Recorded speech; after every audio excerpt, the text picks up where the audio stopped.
బట్టి వందనాలు స్తోత్రాలు వేలాది స్తుతులు నీకు నాయన. అయ్యా కూడి వచ్చిన బిడ్డలు మీరు జ్ఞాపకం చేసుకోండి. ఏ తలంపు కలిగి వచ్చినారో ఆ కార్యం నెరవేర్చండి. వారి బలహీనలను బలపరచండి, వారి వ్యాధులను స్వస్థపరచండి, వారి కీళ్లను మేలు చేయండి నాయన. అలాగే ప్రభా ఏ స్థితి కలిగి ఉన్న స్థితిని మార్చండి. అలాగే నేను రుణాలలో ఉన్న రుణములు కొట్టివేయండి. కావాల్సిన సొమ్ములు రావడం సాయం దయచేయండి. యవనస్తులకు వివాహాలు సమకూర్చండి. గర్భం లేని వారి గర్భఫలితులు దీవించండి. గర్భాన్ని తెరవండి. ఆటంకం కోసం అపవాదం లయపరచండి.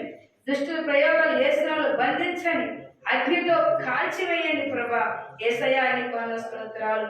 అయ్యా నువ్వు పుట్టావంటి ఈ భూమిని గొప్ప వెలుగు ప్రభా ప్రకాశించబడింది నాయన.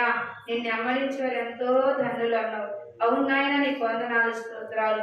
అలాగే నాయన అయా బిడ్డలు చేసిన చేతి పనులు మీరు దీవించండి. భూములు దీవించండి.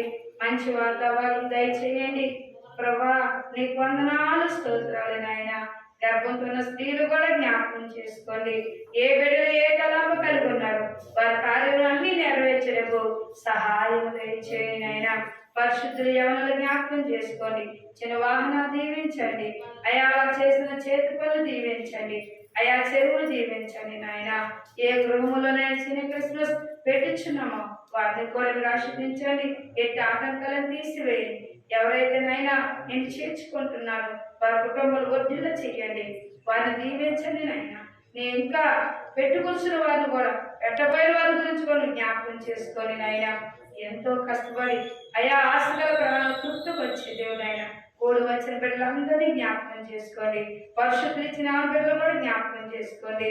మమ్మలను మా బిడ్డలు మీ చేతులకు అప్పగిస్తూ మీరే ఆశ్రయించి దీవించమని నజరేయుడు యేసు అడిగి వేడుకొచ్చున్నాము తండ్రి.